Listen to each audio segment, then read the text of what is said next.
Good evening, everyone, and welcome to this evening's webinar on such an important theme, creating an LGBTIQA+ inclusive faith community. My name is Susan Sullivan, and it's my privilege and pleasure to stand in for chairing this webinar for Trish Hindmarsh, who has been unable to join us this evening, regrettably. She would be more than capable of hosting this seminar, and I'm grateful to Kevin and Trish for entrusting this important discussion to me.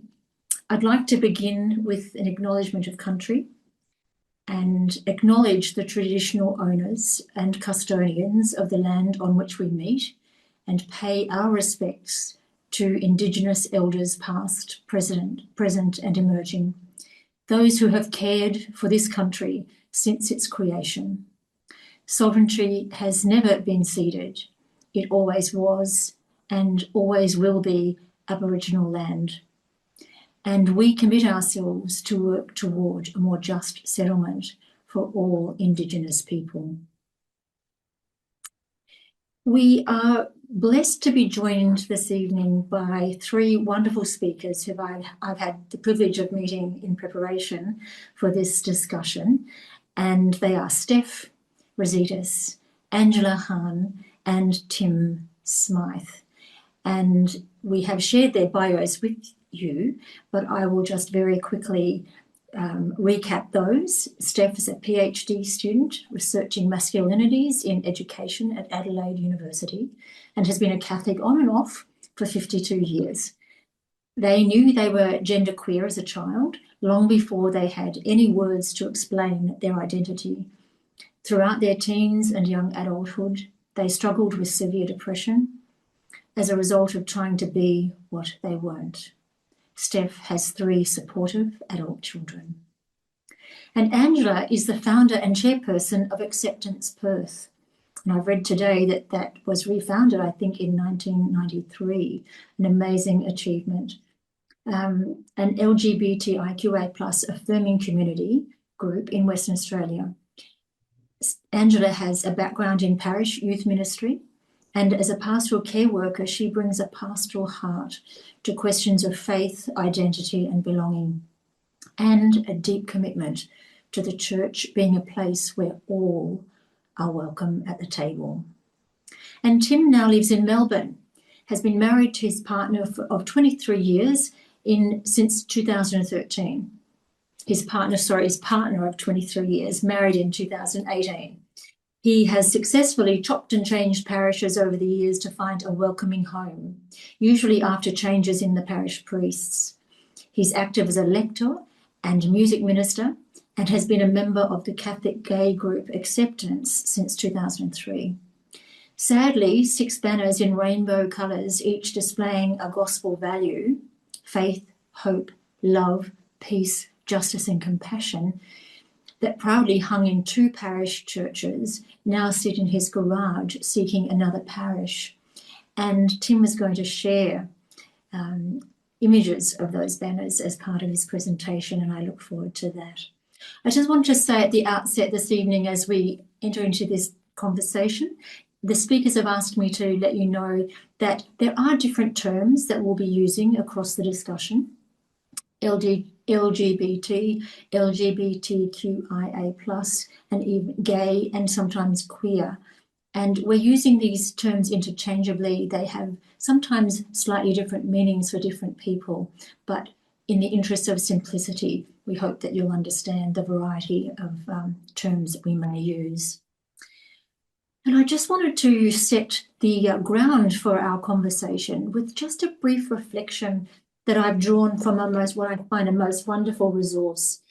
Daniel Horan has written Catholicity and Emerging Personhood, a Contemporary Theological Anthropology.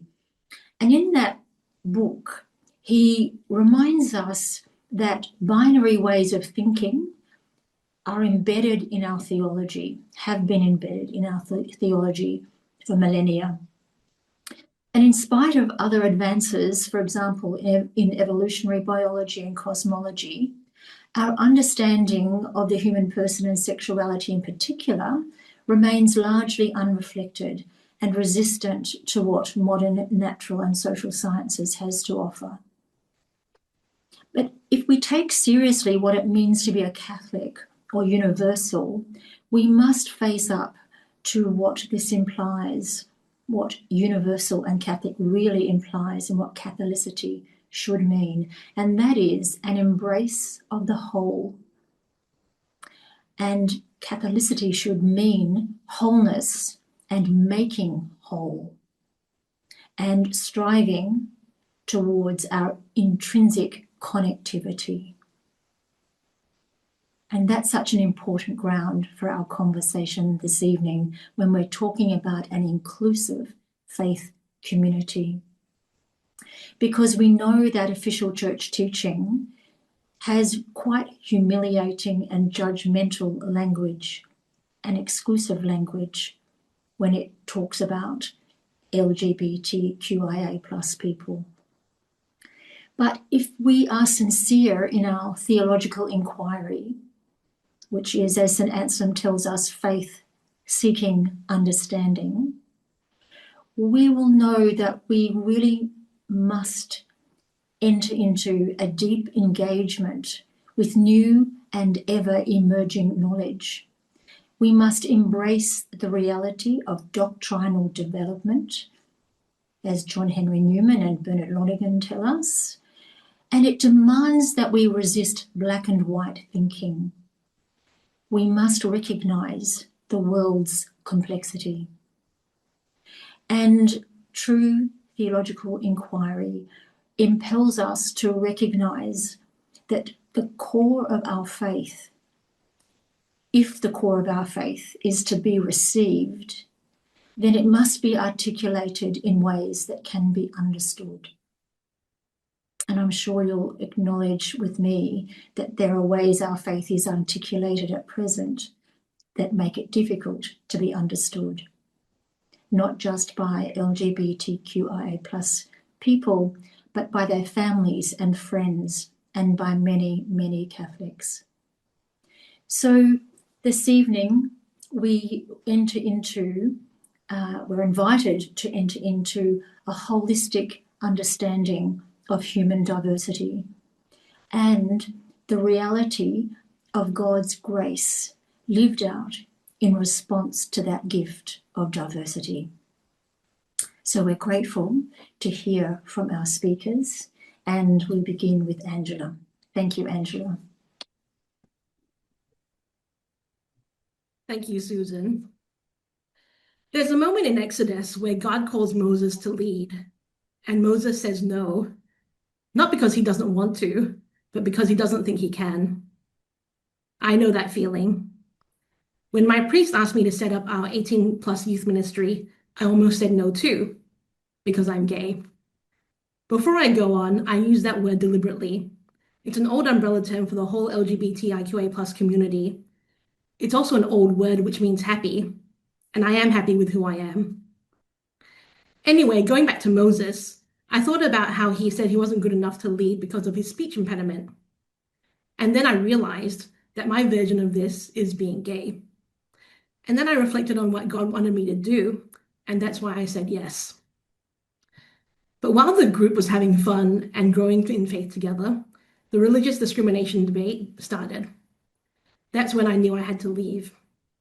I feared losing my volunteer role because of the church's message that was loud and clear, that they didn't want people like me here. When I finally came out to my fellow leaders, they immediately told me that they loved me and wanted me to stay. When I finally came out to my priest, he was sad, not because of who I am, but because I hadn't trusted him enough to tell him. But the thing is, because I was afraid that if he rejected me, I wouldn't know what to do. During the same conversation, he told me that he thought the church should be welcoming of everyone, and gay people should be allowed to work and volunteer in the church. Then he asked me to come back to youth ministry, but I just was so tired. That's why I want to talk tonight about something that sounds very simple. What does it actually mean to create an LGBT inclusive faith community? What does it actually feel like to walk into a Catholic community and know I am safe, I'm here, I belong here, I can be me, I don't have to hide? Because the very reason that Acceptance Perth exists is because there was and still is a gap. Pope Francis famously described the church as a field hospital, a place where people who are hurting can come and be cared for. But what happens when that place is the place that hurts you? Because it's easy to talk about LGBT inclusion in the abstract, as theology, as policy, or as a debate to be won or lost. It's much harder to sit with the reality that people are making decisions like this right now. Should I stay in this parish? Can I tell my family and friends? Can I apply for a job in a Catholic organization? Should I leave my role? And more importantly, can I still call the church home? Not everyone making this decision is queer.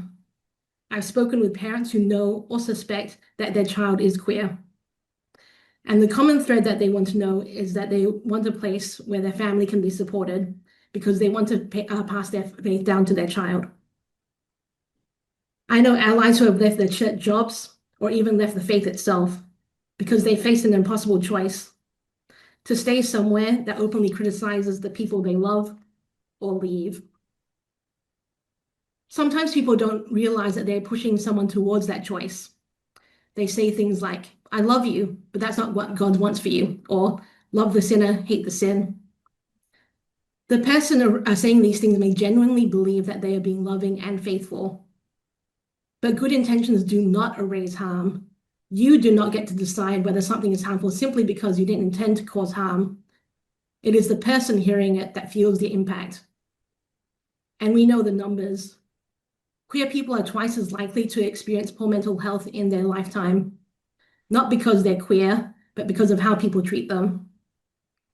Queer youth are twice as likely to experience homelessness because of what's happening at home.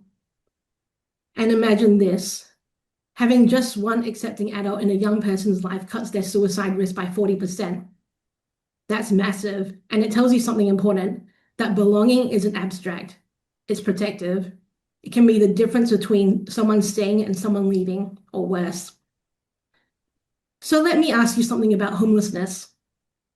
We know the value of having a roof over our heads, but what about spiritual homelessness? How many people do you think we've lost because of the systemic failure to support queer people? We'll never know the real number, but we know what some of it is driven by, and a lot of it comes down to something as simple as visibility. The feeling of belonging also intersects with visibility. Think about the last time you went into a place and immediately knew that you were welcome. You didn't have to ask, you just knew. A rainbow flag can do that. A rainbow pin can do that. A poster can do that.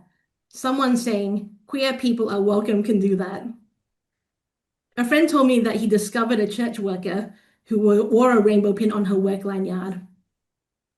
Seeing it made him feel safe and welcome there. Even though the pin is small, it can communicate something so enormous. And that's why visibility matters. People should not have to find out the hard way whether a faith community is safe. Some people say that just by the virtue of having a queer identity and sitting in the pews quietly is enough. But I can tell you, I actually know a gay couple who are praised by fellow parishioners for letting their wives have a break while they took their kids to mass.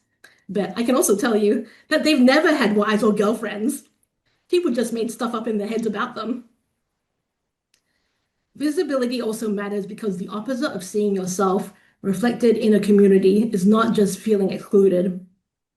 Sometimes it means learning to hate the parts of yourself that you cannot see reflected anywhere else.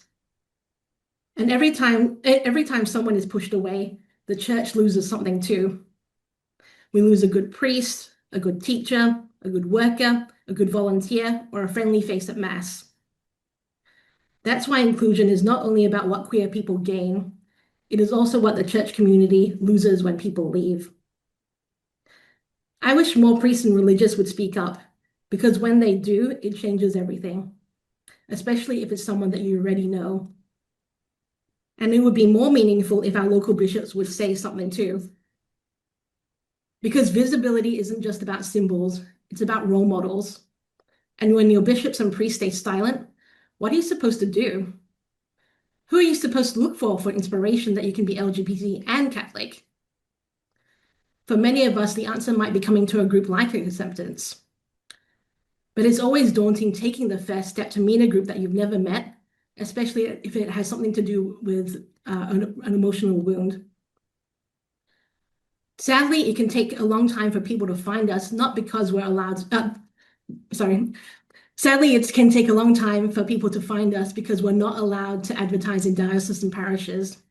And yet we know that our model works. Last year, we were a top 3 finalists in the WA Peer Support Sector Awards in the Inclusive Practices category, and we did not even nominate ourselves. So even with statewide industry recognition, within the very church that we belong to, we're barely known at all. The ability to somehow find groups like Acceptance shouldn't be the last resort before they leave the church forever. And this is where the church's own language can hold us to account. Because Catholic social teaching is not optional. It is not a menu that we can pick and choose from. It is the church's moral framework for how we treat one another. And as its heart, it's a single non-negotiable truth.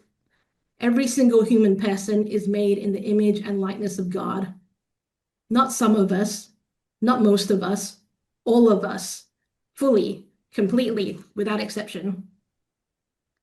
And that means caring whether people are safe, whether they're loved, whether they can be honest about who they are, whether they can find a spiritual home to belong to. Because if we are made in God's image, then our dignity is not conditional on our theology, our sexuality, or gender identity. It is inherent, it is given, and it cannot be taken away. Even the Catechism itself backs this up. It says people with same-sex attraction must be treated with respect, compassion, and sensitivity, and that every sign of unjust discrimination should be avoided. The DDF says that people can be baptized, be godparents, and act as witnesses to a sacramental marriage even after they transition. And Pope Leo reminds us that sexual morality should not be the only morality we focus on. We are called to accompany people, not police them. Even the Synod on Synodality acknowledged the suffering that we experience. For the first time, it condemned conversion therapy. And it said that the way forward is not top-down, it is listening to the lived experience. Because listening changes hearts, and it saves lives. So what does an LGBT faith community look like that's inclusive? To me, it means knowing that our churches, schools, and organizations are safe, not because someone tells us that they are, but because we can see it. And the best thing is, I don't have to imagine what it looks like, because I've experienced it. If you ask me what the gold standard is, I'd have to say that it's the Sisters of St. Joseph. When we book their hall, we never have to justify why we need it. Hot water, tea, coffee, milk, and sugar are ready for us. They never ask us for money. So when we donate, it's what our heart and fundraising allows, never what's demanded. The sisters accompany us. They do not dictate what we can and cannot do. There is signage out the front so people can find us. At Mass, the mother of the house welcomes Acceptance Perth by name. It is a simple signal that we are always part of their community. Our members read at Mass when we attend as a group. When we ran our quiz night this year, the sisters promoted it, and we had tables full of sisters, staff, and parishioners. When I got engaged last year, Sister announced it during her welcome at Mass. There was applause, even whoops of joy, from people who aren't even part of our group. After Mass, one of the sisters asked if she could bless my engagement ring. As I walked out, members of the congregation stopped to congratulate me. I never expected that in a million years. But to those who know the Brown Joeys, that's probably no surprise, because that's what true inclusion looks like. It is not tolerated while hiding who we are. It is being encouraged to be ourselves, loved, supported, and included, so that we can be whole and give back to the community the way that Mary MacKillop would have wanted. And I am proud of the Acceptance Perth community and the people in it for helping to nurture a safe refuge to practice our faith. It doesn't matter if you're celibate, in a relationship, transitioning, or still questioning who you are and what place that has in the church. The point of the group is to listen to God's call in each of our lives and support each other through fellowship. Something else that we do that is inclusive is increasing dialogue with other faith communities, as informed by Nostra Aetate.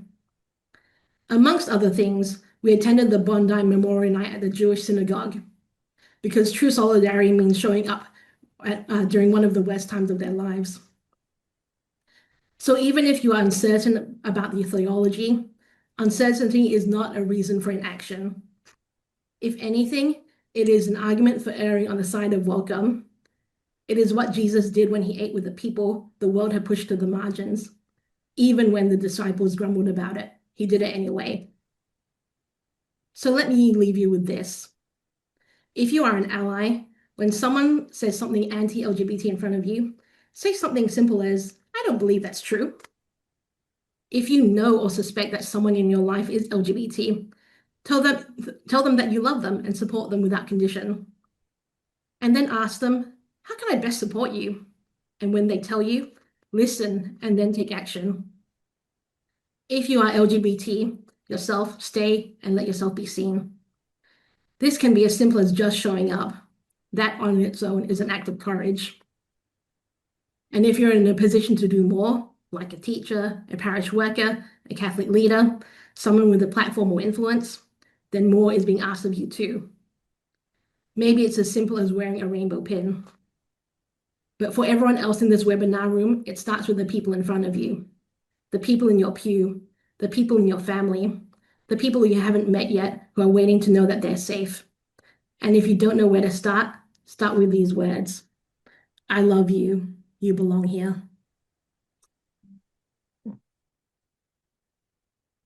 Thank you, Angela, for those powerful words. The power of being visible, the power of being genuinely listened to, and the power of practical ways of people acknowledging you and your preciousness. Thank you. Now we're going to hear from Stef. Thank you, Stef. Hi. I was just about to leave, but then Angela said that if you are LGBTQ, you should stay and be visible. So I'm going to do that. But on a more serious note, I'd like to briefly acknowledge that I'm speaking on Kaurna country and pay my respects to elders past and present. I've called my presentation the New Revised Book of Jonah for reasons which will become, hopefully become obvious as I move through it. I work at a university. I do conference presentations, and so I kind of wanted to weave my story together with something else to make it kind of triangulate it. And I thought I would weave it with the Book of Jonah and kind of make more of a duo ethnography out of it. Now, Jonah is a book in the Bible that you've probably read. It tells the story of an incompetent, recalcitrant, mean-minded prophet, someone who is an absolute master of procrastinating in a way that even I can't keep up with. And he didn't really want to be a prophet. He just wanted to have an easy, respectable life. He wanted to be normal, and God didn't allow that. At the same time, even though I'm telling the story as if I relate to Jonah, I think there's also the flip side of that is how even when Jonah's work was nearly completed, he started being a bit mean-minded about God's grace for other people. And I think we need to keep that in mind as well, that we're not called to be mean-minded about other people's experience of grace. But hopefully you'll see what I'm trying to do here. Okay, so I'll start with what's in a name. I've been called by a lot of different names in my life. My parents gave me this name, Stefania Agata Maria. I haven't put the lines on some of the A's. Some trans people will drop their birth name. I haven't. I'm more like an Ursula Le Guin character. I collect all the names and I keep them because I think this name does say a lot of things about me. Another name I have been called by, my confirmation saint, Joan of Arc, and I feel like I need a bit of her energy right now doing this crazy thing. need a bit of courage. I've been called mum by 3 people. They don't always call me mum anymore, but that is the name that they have called me. I've been called Staples due to an unfortunate incident where I was dancing on a table and perhaps should have had a little bit less to drink and ended up with staples in my head. So after that, my friends called me that for a long time. And finally, and this is the part that I really want to talk to you about tonight, I call myself Jonah quite often. I call myself Jonah among queer friends. I call myself Jonah among people I trust. Look at me trusting everybody in this webinar. That's crazy. And it's a name that I have called myself by since I was 17, as well as all the other names. So, the original Jonah, the one in the Bible, tried to run away from God. I tried to run away from something, but I didn't know what I was running away from. Now, I won't recap Jonah's story because you can all get your Bibles out. Even though we're Catholic, we can read the Bible. Apparently, that's more common in other denominations. But did I just? No, it's still there. Good. I had early questions about gender ever since I was a little kid. And I couldn't make myself tick a box. Okay, so when I was about 2 or 3, I started asking questions like, why do we say that some people are male and other people are female? And that question was answered in the ordinary sort of way that you would expect about, you know, people having babies and whatever. But there were a lot of things that didn't really, the maths didn't math for me. So as I got older, it was like, well, why do men get better choices than women? Why do women just have to become Mrs. someone else? Like, what's with that? Then I had some really childish questions, and I've kept them in, even though this is not how I see the world anymore. So why am I going to get a proper chest like mum, and my brothers will keep a childish chest like dad? Because of course dad didn't have breasts. So there's this kind of trying to make meaning, trying to understand, listening to everything people told me. And there was a lot of stuff. Then later on, why is Centrelink asking me if I'm male or female? Why do I have to tell them that? Like, surely the pay is the same. I'm solely in charge of kids, or I'm looking for work.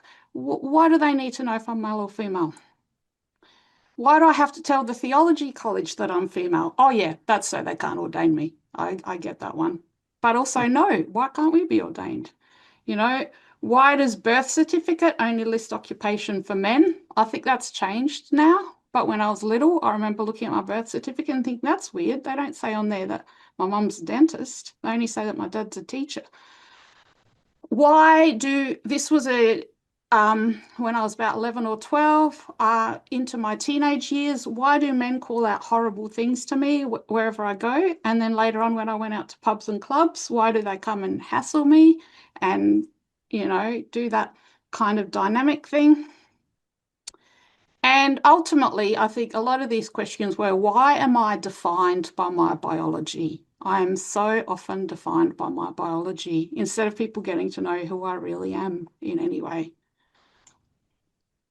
Okay, so the next chapter of Jonah is basically a nice little song or prayer or something like that. And do you know what I love about the Old Testament is it's really kind of emotionally honest. There's none of this, we have to be correct and make sure we don't offend God, but it's honest and full of a lot of big feelings. And I also write songs and prayers. So I'd like to relate something that happened when I was about 7. I had to go to church to pray for vocations. I mean, we all did, the whole family did. And we were told, ask God to send young men because the church is running out of priests. And my instinct was to pray, here I am, Lord, send me. I wouldn't use the term Lord now when I pray, but back then that was normal language for me. Then my next thought, and I didn't put it into words, and I wouldn't have dared put it into words, but it was a knotted feeling in my gut that was along the lines of, but seriously, God, you're a dunderhead, because you could easily solve this problem either by getting the bishops to grow a brain and start ordaining women, or better still, you should have made me a man in the first place. And, I wasn't, it just felt like, why am I praying for something that could be solved much more easily if there wasn't this stupid rule? But then as soon as I even felt that, me, my 7-year-old pious little self, well, of course, that's heresy. I'm going to be obedient. I'm going to force myself to pray when I'm supposed to be praying. So it seemed silly, but I kind of went along with it. Because when you're a kid, you go along with things. Then when I was a teenager, I wrote a poem. I think I was about 17. I wrote a poem called I Am Jonah. And even though it was in response to Kurt Vonnegut Jr.'s Cat's Cradle, which I read, a friend of mine and I read, and we really liked it. And I started calling myself Jonah at that point. And at first, it was kind of hard to, I didn't have a whole framework for why I was doing that, but I knew it was something to do with the prophet Jonah. I felt that there was like something that I was supposed to do that I was avoiding, and I was just like pissing my life away, even though I was so young. But I wasn't really sure what the something was that I was actually supposed to do. It was also a way of answering back against sexual harassment. So when guys would come up to me and go, oh, what's your name there? I'd say my name was Jonah. And they'd go, Joanna. And I was like, no, Jonah. And they're like, that sounds like a bloke's name. And I was like, yeah, it does, doesn't it? And I was trying to show my lack of interest in them by calling myself Jonah. I did have what I would now call repressed homosexuality. I managed to stop myself knowing that I was gay by thinking, well, women are just objectively more attractive, more intelligent, and more interesting. And it's like there's a degree of difficulty thing that men get the easy road, which is being attracted to women, and women have to do the hard thing, which is try and be attracted to men, which is impossible, but we're supposed to do it. And so that just seemed like a misfortune, but I wasn't able to analyze that it's actually wrong. I'm just not attracted to men. And I thought, well, poor men are hopeless. Like we have to force ourselves to love them because, I just felt pity for them. That was kind of my feeling towards men at the time. No offense to any men. Turns out I'm just gay. So Jonah got eaten by a fish, got swallowed. And the next probably decade and a half for me was living in the belly of a fish. I didn't know who I was. I didn't know where I was. Unlike Jonah, I didn't know I was in denial. I kind of knew I was running away from something, but I had no idea what it was or how to get back to it. I still thought that I was supposed to be a woman, and so I've included a picture of myself trying too hard and not quite able to pull it off. I did, through feminism, I thought, well, maybe I can just be a feminist and I can be strong and opinionated and do gender wrong and it won't be as horrible. And I think that was helpful. Like I didn't actually kill myself, so that was helpful. But there were these layers. So the outer layer was misogyny. But even when you peel that away, there was still homophobia. And even when you peel that away, there's still transphobia. There's these layers of oppression around some of us that it's not that easy to work out exactly what the subject position, sorry, now I'm sounding like an academic. It's not easy to work out what you're supposed to be when there's these layers of exclusion over you. So that was a really dark time. I was in and out of mental hospital. I was suicidal. I was self-medicating with alcohol, to be honest. One of the greatest regrets of my life is because I was married and then I was in a relationship with another man. And it's like the extent of hurt that I caused by trying to force myself to be a heterosexual woman. That is a huge, huge regret that I have. Those men didn't deserve that, but I had no idea. I had no idea what I was doing. It's impossible as well. People ask me stupid questions like, oh, but you must be happy about it because you got your kids out of it. And it's like, it's impossible. It's impossible to untangle regrets. I do love my kids. My kids are amazing and in many ways have been the saving of me. But just it's best not to minimize the pain because it was really bad and I could have died. I didn't, but it was horrendously awful. So I hit a crisis point, right? And I'm going to use the words of St. Billie Eilish to explain my crisis point. I ended up, my marriage broke down, then I was in another relationship that broke down. And I say broke down, I wasn't meant to be there. It was me that was the problem, not the other person. I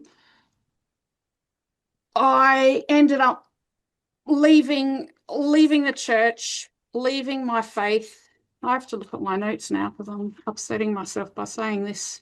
I was drinking too much. I was partying too much. Not that partying's bad, but it was just the balance that I was getting wrong. Church had no place for a misfit like me. There was nowhere for me to find anything. And I think as Angela also alluded to, this is not just a queer problem. I think the church stopped speaking to generations around about my generation, perhaps. It just stopped speaking. It just stopped saying, we're going to meet you where you are. And it doesn't listen and it doesn't speak our language. I say it, I'm part of it as well. But I think we need to get better at speaking and listening to younger people because they're going to keep, the next generation's going to come up and up and up each time. That's how it's meant to work, right? I hope I'm not going too long. Okay, so angry enough to die. I love this quote from the book of Jonah. God said to Jonah, is it right for you to be so angry about the bush? See, God's reasonable. And Jonah's like, yes, angry enough to die. I really relate to that. I love that in the Hebrew Bible, they don't even bother to be pious. They're just emotionally honest. But the systemic misogyny, homophobia, and transphobia of the church is making people angry enough to leave. Okay, and at worst, it is sometimes making people angry enough to die. And I think we have to take responsibility for that because we're doing that to people. It's a stumbling block. It's a scandal. Okay. So I was made really angry and hurt by this document recently. It's hurtful because then people weaponize it and they use it against you. And it says lovely things like,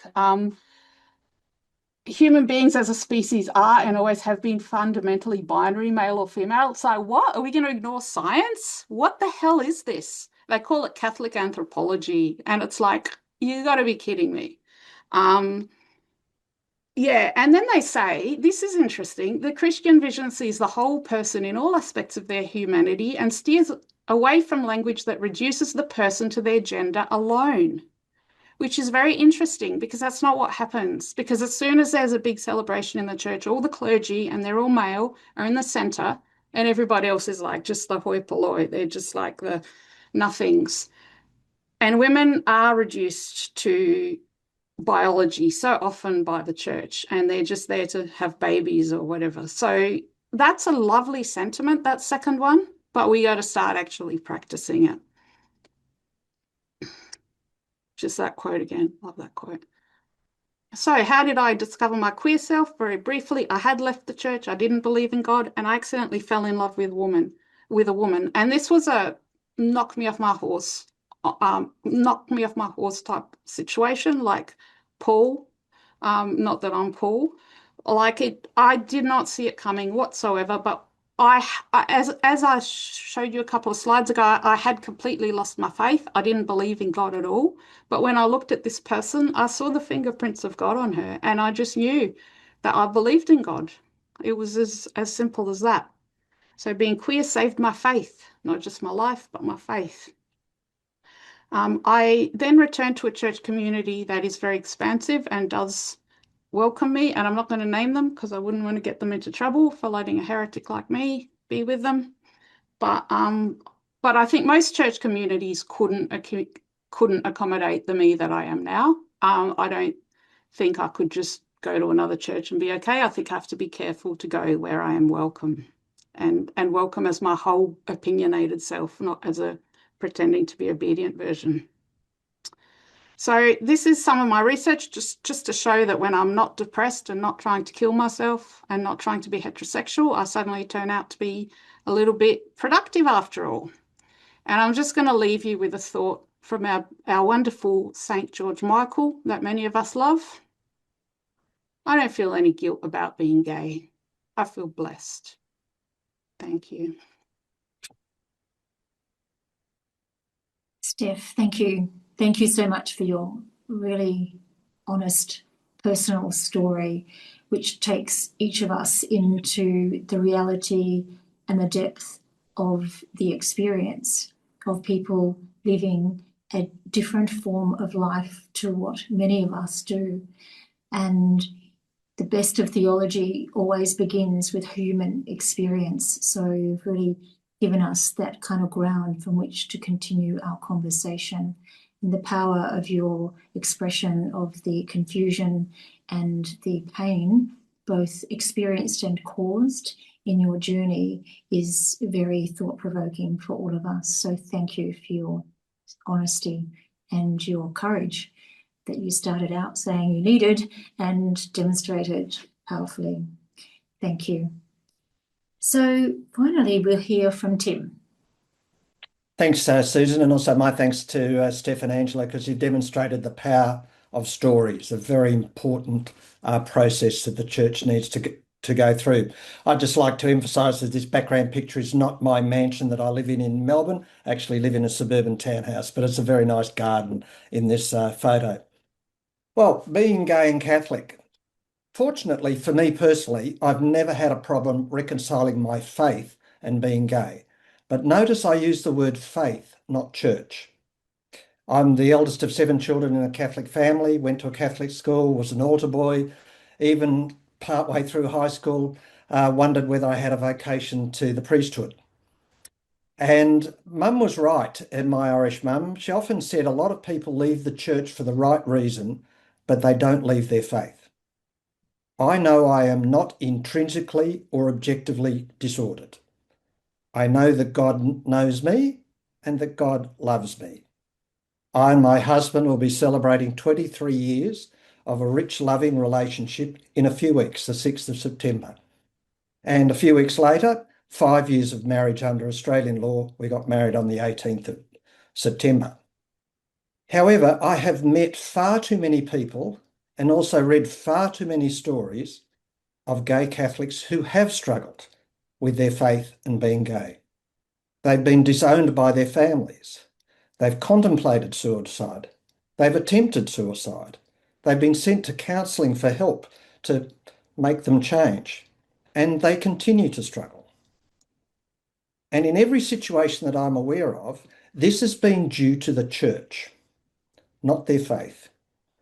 Be it priests, be it their family, be it courage, terrible organisation, what is said, as Ange pointed out, what is not said, what is done and what is not done, refusal to baptise their children, even a refusal to conduct a funeral. This is needless, harmful and unjust trauma, hidden but still happening in our church, my church. We, all of us, but especially the bishops of Australia, need to make a journey to listen, discern and build a true faith community of welcome and inclusion. And I'll come back to that point shortly. Well, what have I experienced? Well, there's been a lot of good things, but sadly still plenty of hurt, but also some really crazy things. By and large, my experience has been that my fellow Catholics in the pews have been welcoming. But this has often been in parishes supported by religious orders rather than diocesan parishes, or in a diocesan parish where the parish priest and the parish team have listened, have heard, and are committed to welcome and inclusion. I can still remember my husband and I being asked to take up the offertory gifts at midnight mass Christmas Eve in a Sydney parish many, many years ago. That still sits with me. That was a powerful form and affirmation of both our partnership as well as being part of that parish community. I can still remember being asked to be a reader at St Mary's Cathedral in Sydney for the sesquicentenary Mass of the Jesuit North Sydney Parish in 2006. I've been a member of parish choirs, a lector, Eucharistic minister, coordinator of liturgies, and I was even elected chair of a parish team in a parish in Sydney. All practical means of active welcome and inclusion, and you could tell they still mean a lot to me. The late Father Peter Marr was a fantastic parish priest at St Joseph's Newtown in Sydney, and he lived his faith and he lived his commitment to social justice. How many other parishes in Australia have organised an evening conversation with gay Catholics and listened to their stories? How many other parishes in Australia have invited a gay Catholic, that wasn't me by the way, to give the homily at a Sunday Mass? Have held a liturgy of lamentation to apologise for the hurt? Have a mission and values statement that states, and I'll quote, so this is St Joseph's Newtown, who we are and what we value. We are a welcoming and inclusive faith community bringing our diverse life experiences, gifts and talents. We celebrate and value our diversity. We are proud to provide a safe space and home through our ministry with LGBTI Catholics. In Newtown, Acceptance, the second oldest gay Catholic group in the world, Dignity in the United States was the first, coordinated a parish mass on Friday evenings. Many of the parishioners attended, and the World AIDS Day Friday Mass would have well over 100 in the congregation, including representatives of other faiths, local MPs and community leaders. Yet, for many months, there were demonstrations outside the church organised by young Maronite groups from elsewhere in Sydney. Sometimes they brought their mums and aunties who prayed the rosary to save our souls. But leaving church after Mass, we had to run the gauntlet through them, and they were telling us, quite bluntly, we were going to hell. One night, the police actually had to be called to a Catholic church in Sydney. Now, Peter Marr approached Cardinal Pell, and to Cardinal Pell's credit, Cardinal Pell told the Maronites to stop. But there was a price to that. Friday Mass had to be referred to as a weekly parish Mass and could not be called an acceptance Mass. As just one of the many things we did to thank Father Peter and the parish team and the parish community at Newtown, Acceptance made 6 banners, the ones that Susan referred to, each a colour of the rainbow, and that was deliberate. God's covenant with his people in the Old Testament, of course, is the rainbow.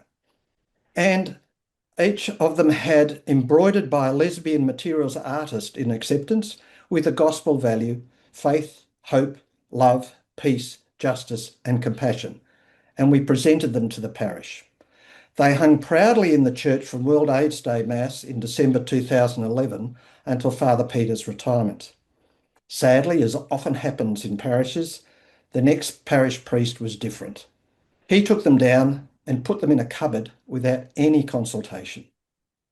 Needless to say, my husband and I and others in the parish then moved to another parish in the inner city of Sydney. What happened to the banners? Well, luckily I rescued them from the cupboard and was able to take them with me and my husband when we moved to Melbourne later in 2019. In Melbourne, we had a number of trial attendances as parishes. We were new to parishes in Melbourne until we found a parish that was welcoming and the banners went up again. Sadly, complaints were made by people we still don't know who they were, and the direction came that they had to come down. They are still in my garage and, as Susan mentioned, looking for a home. I mentioned being married in 2018. Many this evening will remember the plebiscite in 2017 and the campaign, including by Catholic Church, against the plebiscite and against same-sex marriage. After the overwhelming vote in favour, Archbishop Fisher sent a letter to parishes in the Sydney Archdiocese saying that the war, that was the word he used, the war was not over and God would triumph. Me being me, sent an email to him to ask him, was I really his enemy? And was he no longer my Archbishop? Of course, I didn't get a reply. I followed it up with the Chancellery, and the Vicar General was kind enough to contact me much later to say that I'd simply misunderstood what he had written. Acceptance celebrated 4 decades in 2012. I organised an exhibition in the City of Sydney's Surrey Hills Library on the history of acceptance. The Council's librarian and the media and communications team helped me with production and mounting of materials for the exhibition, and it included a set of large photos along the main entranceway that wore to the library. These included a photo of Gary Pye. Gary was the founder of Acceptance in Sydney. And a wonderful photo of members of Acceptance waving a large pride flag as they marched across the Sydney Harbour Bridge with the 2008 World Youth Day crowd to the Papal Mass at Randwick Racecourse. A great exhibition, and there were plenty of school kids came to the exhibition to do their homework in the library. I was particularly delighted that Christina Keneally, the former state premier and a Catholic social justice campaigner, warmly accepted my invitation to launch the exhibition. Fast forward to 2023 in Melbourne. Acceptance is celebrating 50 years. We were delighted that Archbishop Peter Comensoli accepted our invitation to celebrate Mass with us in Melbourne in November that year to mark the anniversary. In conjunction with his office, I organised the liturgy and the music, and it was a warm, affirming and faith-filled Mass. Archbishop Peter gave a welcoming homily congratulating Acceptance on its 50th anniversary, an archbishop with his flock. Yet, why is this still a special one-off occasion in our Australian Church? Pope Francis was a wonderful pastoral pope, as Angela's already mentioned, and a beacon of hope to gay Catholics. Acceptance was delighted to receive a special message of congratulations from Pope Francis in June 2023 on the occasion of our 50th anniversary. The congratulations came to us via Sister Janine Gramick, a wonderful American nun who's ministered with the Catholic LGBTQI community in the United States and around the world since 1971 and maintained contact with Pope Francis. So Acceptance Sydney, Melbourne and Perth jointly wrote a letter of thanks to Pope Francis. We tried to send this to Pope Francis via the Papal Nuncio in Canberra. Despite emails and follow-up phone calls to his office in Canberra and a lovely nun who answered the phone and said she'd get back to me but never did, our letter was never acknowledged, and we ended up asking Sister Gramick to deliver it to Pope Francis, which she did. This is not an isolated instance of ignoring the voice of gay Catholics in Australia. The Synod on Synodality plenary council preparation initially gave us great hope that we might participate and be able to be heard. It was not to be. Acceptance put much time and effort into preparing a submission. We look forward to hearing how we could discuss it and participate. The response? Absolute silence. It took me many emails until months later I received an apologetic email from the Secretariat to confirm that it had been received. It went no further. Well, what needs to happen in Australia to create, sustain and nourish an LGBTQIA+ inclusive faith community? My first point I'd make is that why is it that the Church in Germany, in Western Europe, in Malta, in Mexico, and in many other places are already well on the way on this journey? When will we see a bishop in Australia writing a preface for a collection of personal stories of gay Catholics and parents with insights from theologians and recommendations to create a church at peace? And I quote, finding enrichment in the diversity of its children, a church that recognises the dignity of each person, not despite who they are, but as they are. I'm talking about a book published early this year. It's in French, but the title in English is Gays and Catholics, The Church Confronts Reality. Who wrote the preface to that book? Cardinal Jean-Paul Vesco, the Archbishop of Algeria. I subscribe to blog posts for the New Ways Ministry in the United States, and I encourage people in this webinar to do the same. They provide a very rich lens into progress and obstacles in our church. Even in the United States, despite continuing dismissal of gay Catholic teachers, musicians and pastoral workers, and the US Bishops' Conference issuing statements espousing their definition of religious freedom, there is still growing progress in dioceses across the United States and bishops, parishes and groups listening and learning.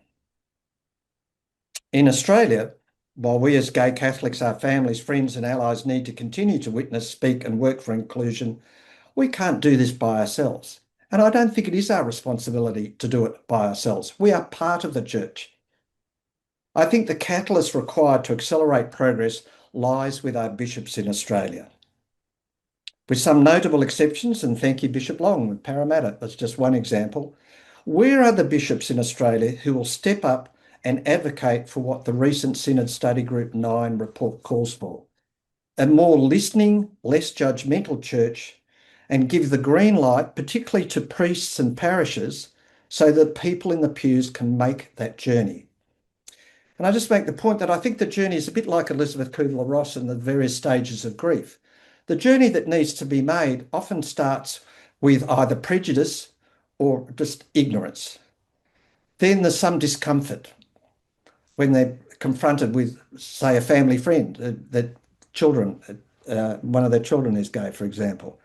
Then they have some contact with people who are LGBT or with their parents or allies or other friends, and they start to learn. Then there might be a stage of tolerance, but that's not enough. It's not tolerance.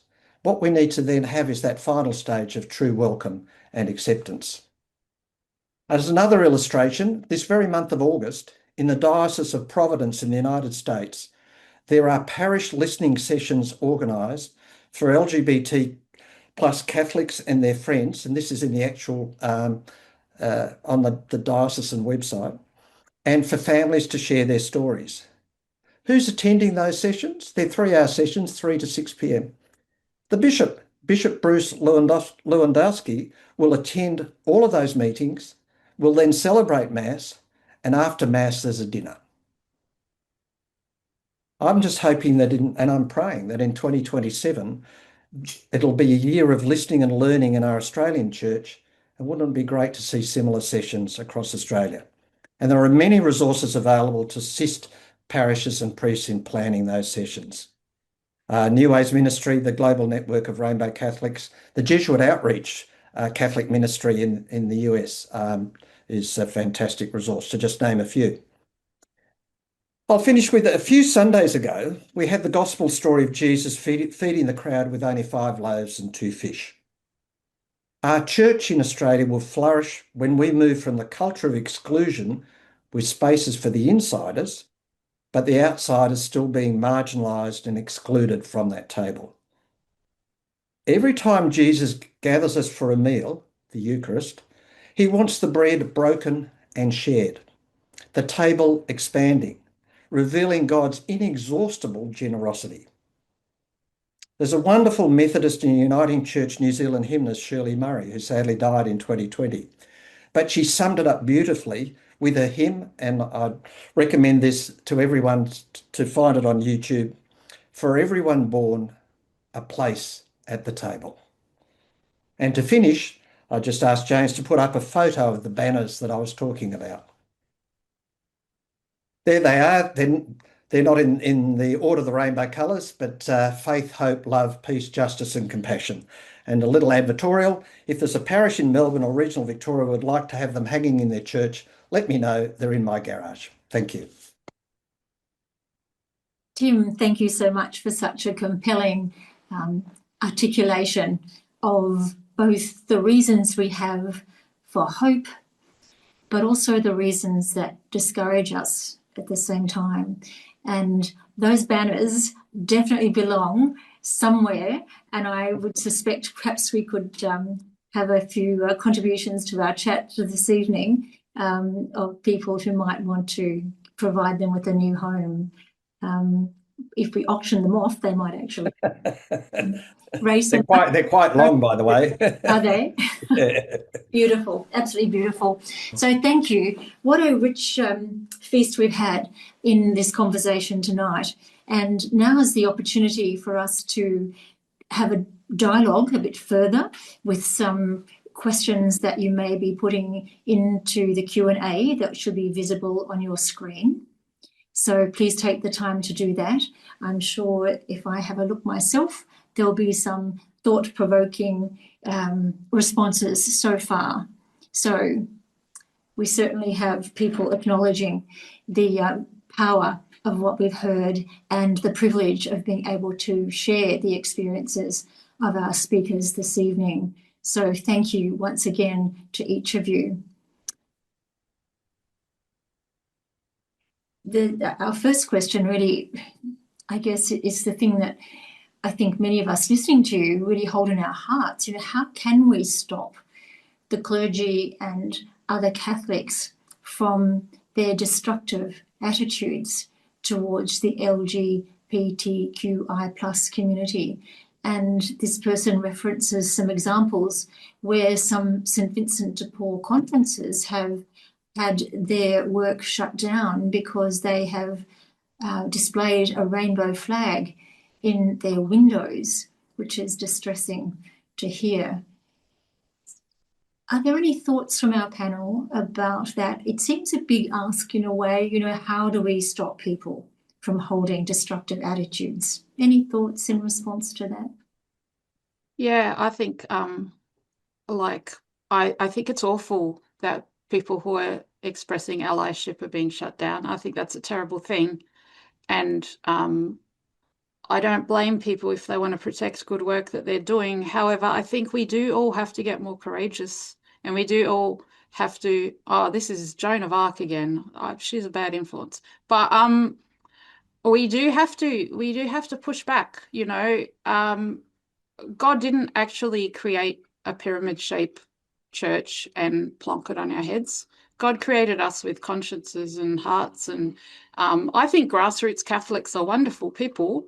I just think we need to not think that grassroots means we get trodden upon, but we need to start saying, you know what, this church needs to be safe for me and my kids, and we need to start pushing back, priests and religious and everybody, but everybody needs to have a voice in the church, and we need to, okay, you're going to shut us down, but at the end of the day, there is no church without the people. So we got to flex. I think we got to flex a little bit more. It's easy for me to say I'm half out anyway, but I think we got to not accept no when it's unjust. I'd just make a couple of quick comments. Is that, first of all, if all gay Catholics were to be removed from any church-associated institutions, we'd have no hospitals, we'd have no schools, we'd have no aged care, and I reckon St. Vincent de Paul would collapse as well. Second point is, I think that for St. Vincent de Paul to take that view, I would hope it would not be representative of the National Conference in their view. But it just goes against the whole principles of social justice and what they are trying to achieve. And my third point was, I think we have to really work on this two-pronged approach. Is we need a far more we need a statement from the Australian Bishops' Conference, but it needs to be developed in conjunction with us, so that we first of all we get rid of the disordered, intrinsically end of the world type of language, and that it allows priests and parishes and pews to actually start this listening journey, and in fact facilitates and encourage it. So that's at the top, and then at the bottom we need this grassroots process to continue to prosper and really take root. Because once that process of listening to stories and looking at what could we do to make our church or organisation or whatever more welcoming, the progress will really happen. Yes, one thing I'd like to point out is every diocese has a safeguarding program, and safeguarding 4.3 covers diverse sexualities, which means LGBTIQA plus people. So if you do have an experience directly, you can make a complaint and they will take it seriously. And if you don't, you can actually contact the National Safeguarding Office and they will take it seriously. Thank you, Angela. But like that document that I showed in my presentation, how would I report that? Because that's harming. It specifically says non-binary is not a thing in there. It's harming me. So where do I report that? Serious question. Probably to them, and also to the Bishop's Conference, I suppose, and see what comes out of it. Except the Bishops' Conference produced it. Yes. Yeah, that's the problem, is I don't trust the people that are policing. Yeah. Mm. There are very supportive bishops, but there aren't enough of them in Australia. And I genuinely feel a lot of priests are scared. They actually want to do something, but they're scared that either someone in the parish community or somebody else will quote unquote report them. And so they are literally scared. I have empathy for that. I was scared to speak tonight, but I did it anyway. Thank you, Steph. We have a question about hope, and it kind of relates a bit to what I have also been wondering and wanting to ask you. So we've had someone ask, how do you have hope in your organising efforts when it feels like the whole world is against you? And I guess I would sort of within that say, what sustains you? So what gives you hope and what sustains you? This, and things like Kevin does stuff like this a lot, I think. And my church community, I think there are people. There was a day I came in, I had been to Pride March the night before. I woke up with a hangover, put my rainbow jumper on, went to church. I wasn't out. I thought everyone probably suspects I'm gay, but I wasn't out. And I went in there and I said, oh, don't ask me to do anything today. I'm tired from Pride March. And the person who was organising the liturgy gave me a hug. She gave me a hug. And there was another time when somebody raised, oh, we're talking about equity between women and men. We should also be adding non-binary people into there. And someone else said that. I didn't have to say it. So to me, what gives me hope is those people, I'm going to cry. Wow. Stop crying. It's people who say, you're welcome. Exactly what Angela said they should be saying. You're welcome here. We love you. We want to hear what you've got to say. You're saying challenging, weird stuff. Say it more, Those people give me hope. For me, I'd say, first of all, it is my faith. My faith does sustain me. My family, I'm the eldest of seven. When it was clear that I was gay, is that one of my siblings said to me, "Well, statistically, one of us is going to be gay. It's good that it's you." And I took that as a compliment. She wasn't saying that in a negative way. And another one in my family had lots of concerns about it, but eventually invited my partner and I to his daughter's wedding. And I found that very, very affirming. So faith, family, and as Steph has mentioned, my parish community. And when I find a parish community that's not welcoming, and that's often, as I've said, the priest has changed, I then move. So I actively look for a parish that is welcoming and is affirming. For me, as I mentioned before, my friends, like my fellow youth leaders, the priest that I mentioned, the Sisters of St. Joseph, Acceptance people, both in Perth and across the country. Benjamin O, he definitely needs a mention. He is a great source of hope for me. Because of his advocacy and Yes. organising efforts. Yeah. Actually, I want to mention my kids as well. My kids give me hope because I can't give up because they need me to not give up. So that, in a weird way, gives me hope as well. Thank you. We have a question. I am a Catholic priest who does what I can to promote acceptance and support. What do you think can be done to promote wider support among bishops and clergy? That's a tough one. That's for you, Angela. Speaking about it, I think, just insisting, not all the time, of course, but, at the opportune moments, just talking about it. Because sometimes, silence doesn't really do anything. That's why we need to speak up, including this priest. Bring non-ordained people into decision-making positions. Give us a seat at the table, even people who are not ordained, not male, not straight, not celibate. Give more people seats at the table, and bishops can do more than priests, but priests can do some consulting with non-priests as well. I think we're too clergified. Like, that's not an attack on priests, but we're too clergified, and that's equally a problem with the fact that priests can only be men. I think there's things that can be done in your own parish as a parish priest with your parish team. Hopefully there is one.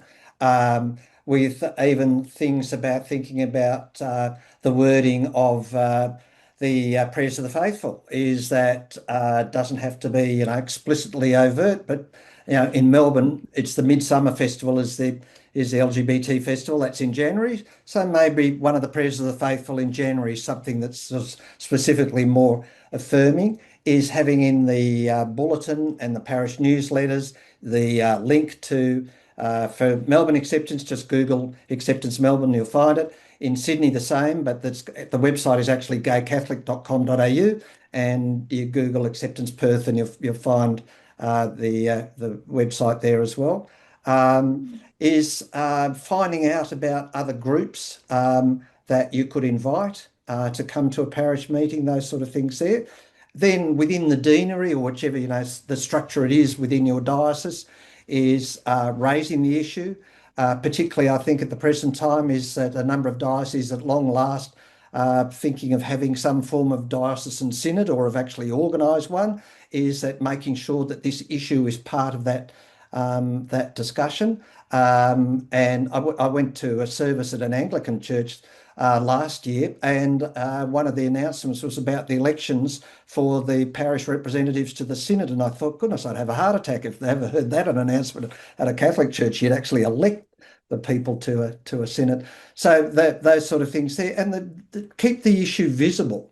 And then there is a network. It's not as if it's sort of like underground, but there is a network, so that things like where somebody says, well, I want my child baptised, but we're a gay Catholic couple. Where can I go to be able to answer that question, rather than saying I don't know, and those sort of things there, and to be able to assist a family so that people feel that they can come to you as a parish priest to say, what can I do? And then if people want to organise something in your parish, encourage them. And just let them do it, and then you can say to the bishop, I didn't know they were doing it. Great suggestions, very practical. Thank you. We have a question. Angela very helpfully mentioned the Catholic safeguarding standards. What can a parish do to make a welcoming space for a young person who is questioning their sexuality? Actually, the safeguarding booklet actually does include that in the guidelines of how you are supposed to do it. But it gives the example of a non-binary person, kid, who has kind of gone away from their youth group, and the youth leader, is trying to find out why, they used to be active and why they've gone away. So there is actually room for it based on this description. Thank you. That's a very helpful resource by the sound of it. Yes. Safeguarding standards. Thank you. And we have a question. It's not dissimilar, but it's how can I best, and it does begin by saying thank you so much to each of you for sharing your testimonies tonight. Being part of this webinar gives me such hope for our future. And I would, towards the end of our time, like to read out some of those really positive comments that are coming through in droves. But this person then goes on to ask, how can I best support students within my school who identify as LGBTQIA+, particularly when they are learning alongside peers who hold more conservative Catholic beliefs? What practical strategies would you suggest for creating a safe, respectful, and genuinely inclusive environment? I think point out what I mentioned in my talk about Catholic social teaching, and that we're made in the image and likeness of God, and that includes everybody, regardless of whether you're queer or a refugee or whatever it happens to be. our inherent dignity is what we all need to know. So there's like two different sides, like the more traditional teaching and, well, the actual teaching, like moral frameworks and things like that. Yes. I work in education. I've never been employed by a Catholic school though, and what I'm about to say might be part of the reason why. There's a researcher called Rozitis, oddly enough, it's me, that published an article on non-binary kids, or kids who don't fit the gender binary, which isn't always non-binary. Sometimes it's a stage, sometimes it's a thing.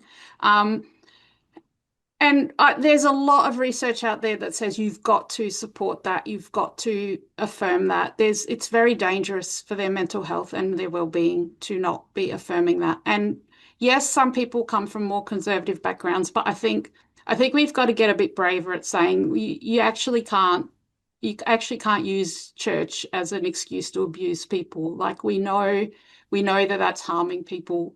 Catholic schools just have to start saying, hey, not everybody is a boy or a girl, because you will have those in your class. Even if they haven't trusted you enough to tell you, you will always have some kids in your class who are going through that. And in the current political climate, not just Catholics, but in the current political climate, it is risky for teachers. But if you possibly can, you've got to err on the side of supporting rather than affirming the conservative stuff, because some of the conservative kids actually need to hear it as well. Some of them are going to be struggling with their own identities as well.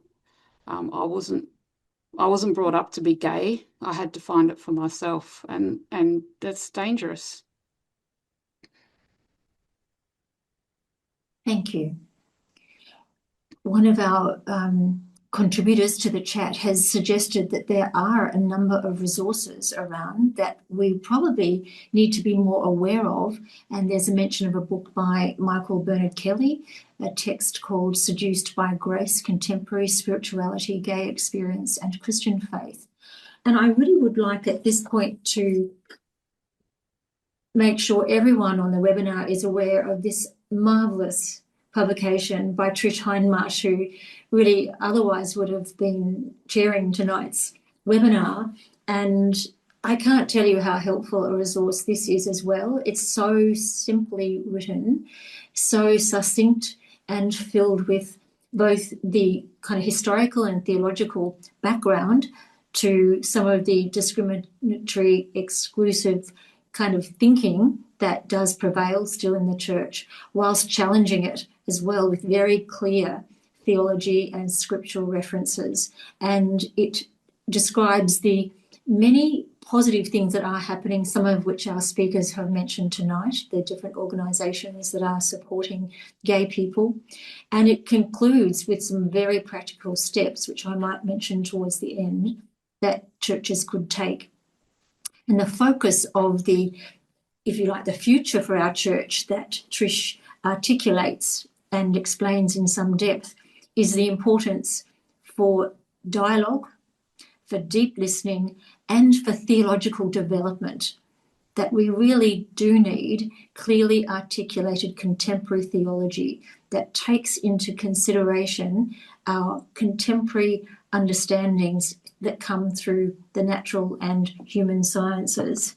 And whereas we know that the church has embraced those sciences when it's reviewed its position on things like evolution and other, even cosmology, we know that the Earth doesn't rotate, or whatever it is.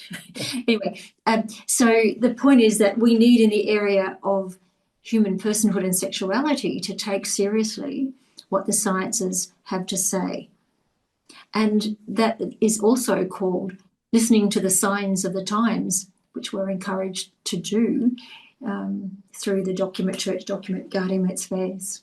I see a question in the chat that I have to answer. I'm really sorry, but somebody has asked how to include a couple, a non-binary trans man and their 3-month pregnant wife, who are thinking of going back into the closet so their child will not be hurt by their gender. Now, I research exactly like I research LGBTQ identities and relationships and families. And I'm telling you, there's so much research that's like, tell them, do not go back into the closet. You are not hurting your child by your gender. Your gender will not hurt your child. Your gender will not, you not being yourself will hurt your child. You trying to closet yourself will hurt your child. You being gay in the expansive sense will not hurt your child. Please beg them to be genuine and support them to do that and make them safe. Thank you.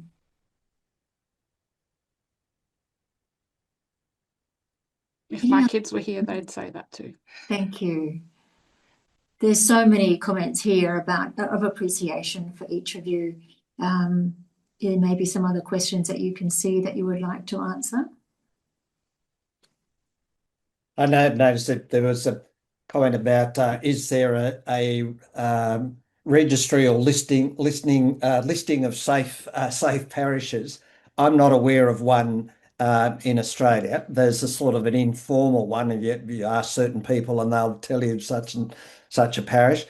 New Ways Ministry in the United States actually keeps a list, and that's of parishes that it's sort of almost like Trustpilot and TripAdvisor that's been verified by reviews and things there.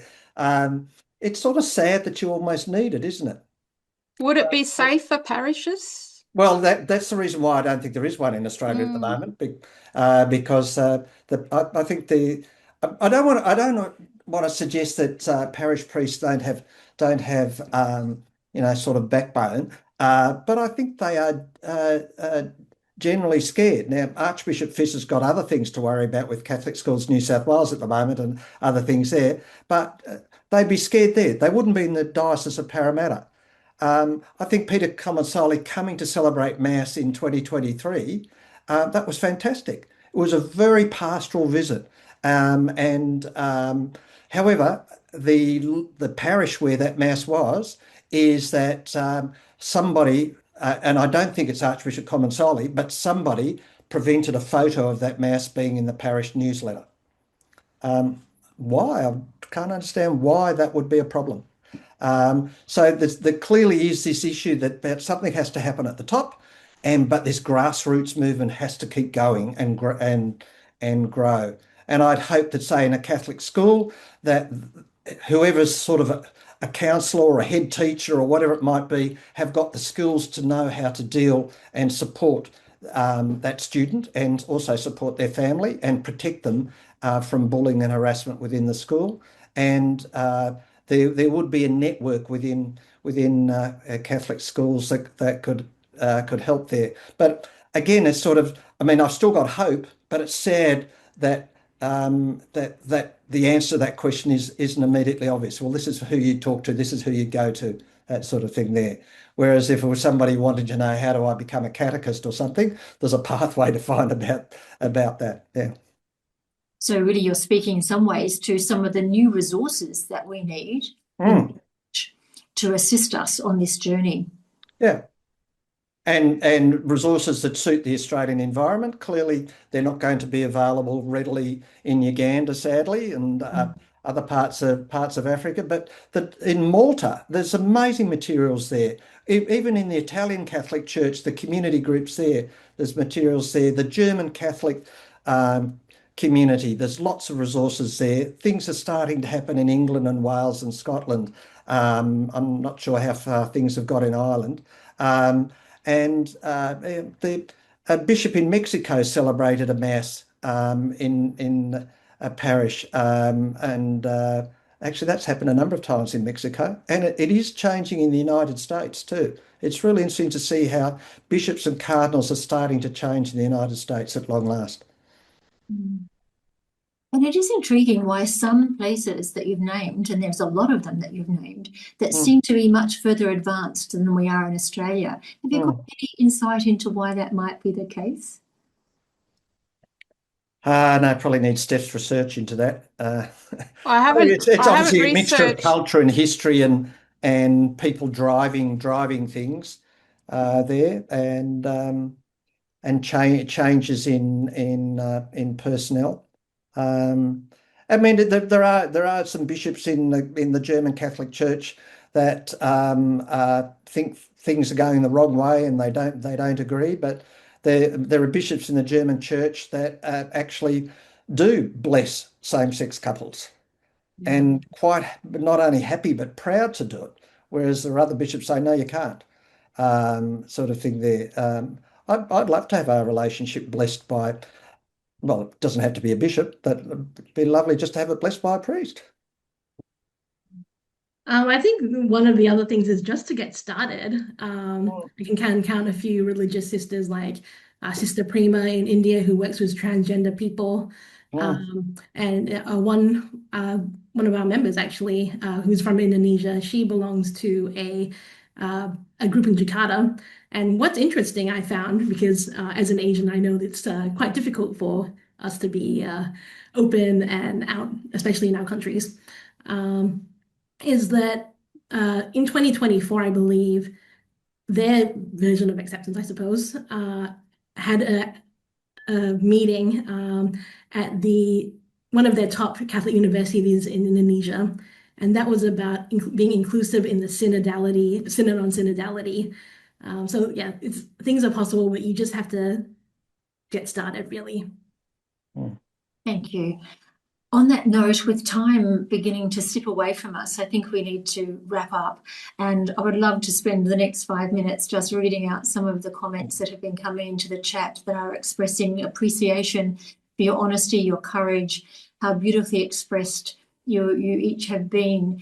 And a beautiful endorsement here to say, let's make a stronger stance to support and protect our LGBTQI plus people. Really, in many ways, I think that can be the take home for all of us from tonight. What can each of us do in each of the places that we find ourselves? And some of us have the influence and the capacity to do more than others, and we need to think deeply about what that could be. And I'd like to remind you again, please, please, please, every single person on this webinar, go out and buy this book. It's only short. It's filled with lots of beautiful images and reflections. And if that's one starting point you might each undertake, is to order this book from Garrett or find it in your local Catholic bookshop.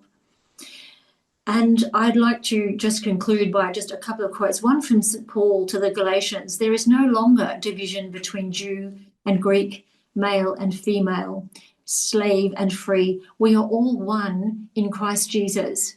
And dare I say that if St. Paul had been writing in our day, he would add between everyone in the church, gay or otherwise.